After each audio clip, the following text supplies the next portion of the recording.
Halo semuanya, saya Nicholas Yahan dari Departemen Teknologi Informasi dan Teknik Elektro, dan di sini bersama saya ada. Ya, perkenalkan nama saya Muhammad Yahya Widiana, mahasiswa angkatan 2023 dari Fakultas Hukum UGM. Nah, di sini kami ingin melakukan bincang-bincang singkat mengenai penegakan hukum di Indonesia. Seperti yang kita tahu bahwa seringkali kita dari kalangan mahasiswa mendapati pemerintah yang kurang sesuai dengan arahnya, penegakan hukum yang cenderung tumpul ke atas dan tajam ke bawah. Namun di sini saya penasaran dengan pendapat mahasiswa hukum Universitas Gadjah Mada tentang penegakan hukum di Indonesia. Nah, kalau boleh tahu Mas Yahya, bagaimana kondisi hukum di Indonesia saat ini? Baik, ini sependek pengetahuan dan sependek pembacaan saya saja ya Mas. Jadi menurut saya sudah benar tadi Mas Nicholas memandang bahwa hukum saat ini itu tumpul ke atas tajam ke bawah ya. Ya memang seperti itu karena pada dasarnya mulanya saja kita tidak bisa menyangkal bahwa hukum ini adalah produk dari politik. Nah, masalahnya adalah moral politik para pembentuk undang-undang ini ya kacau gitu Mas. Dan seringkali produk-produk hukum yang mereka hasilkan ini hanya untuk melegitimasi kepentingannya saja atau kepentingan elit atau ya segelintir orang yang di dekat-dekatnya saja. Bisa kita lihat mungkin dari sisi bagaimana secara formal mereka membuat undang-undang atau produk hukum lainnya ini tuh seringkali mengabaikan meaningful participation, seringkali juga mereka menegasikan hak konstitusional warga negara. Jika kita lihat tren produk-produk hukum saat ini ya Mas, kayak ini kalau menurut saya ya cenderung ada sifat menindasnya lah.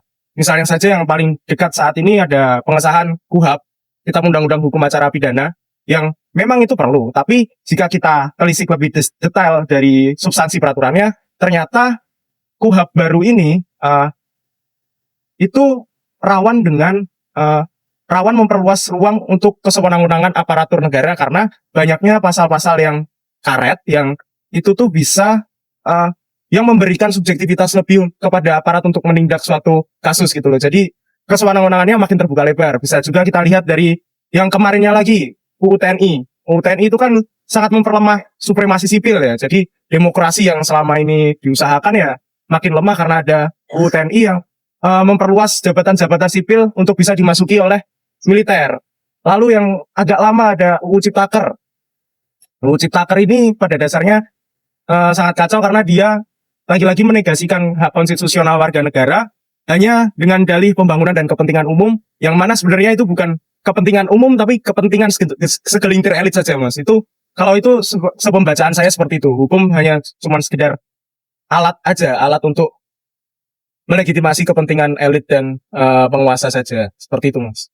Nah, itu merupakan pandangan dari mahasiswa hukum Universitas Gadjah Mada mengenai kondisi hukum saat ini. Ya, seperti yang kita ketahui bahwa pada awal reformasi itu Indonesia sudah melakukan perubahan mengenai undang-undang duifungsi TNI, duifungsi ABRI, tapi mendekati akhir-akhir ini seakan-akan undang-undang dibentuk lagi untuk menjadikan legitimasi agar TNI itu ada di ranah sipil.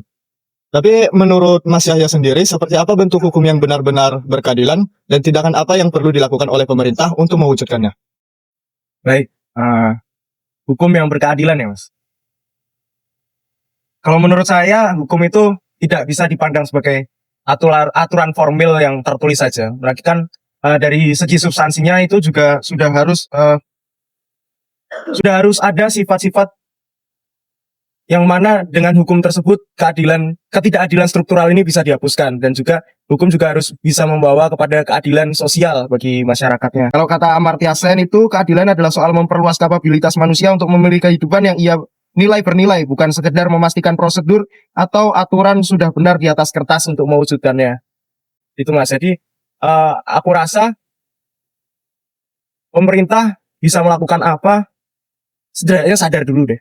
Aku nggak tahu lagi mereka harus ngapain, tapi kayaknya setidaknya sadar dulu, moral politiknya dibenahi agar produk-produk hukum yang diciptakan nantinya ya yang berkeadilan sosial, gitu Mas.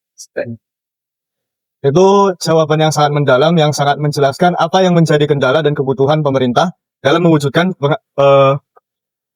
keadilan hukum di Indonesia. Nah, dari kami akan memberikan satu pertanyaan, yaitu sebagai mahasiswa hukum, apa rencana atau kontribusi yang ingin kamu lakukan di masa depan untuk membangun penciptaan sistem hukum yang lebih adil?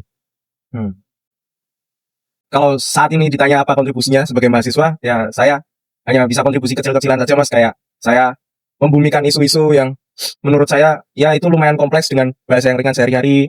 Saya juga mungkin sedikit-sedikit ya menulis lah dan diupload ke sosial media.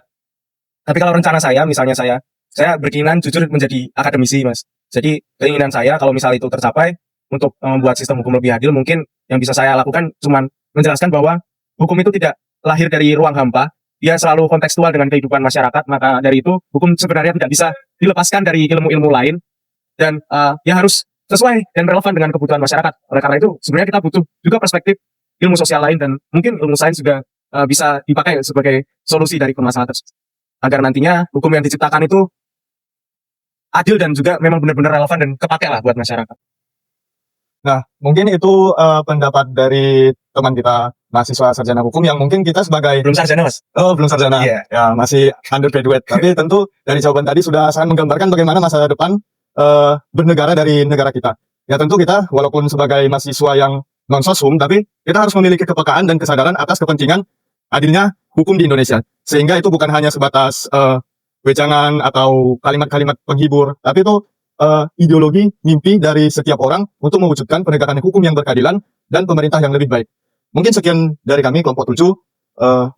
Terima kasih Mas Yasya atas waktunya dan sekian dari kami. Terima kasih.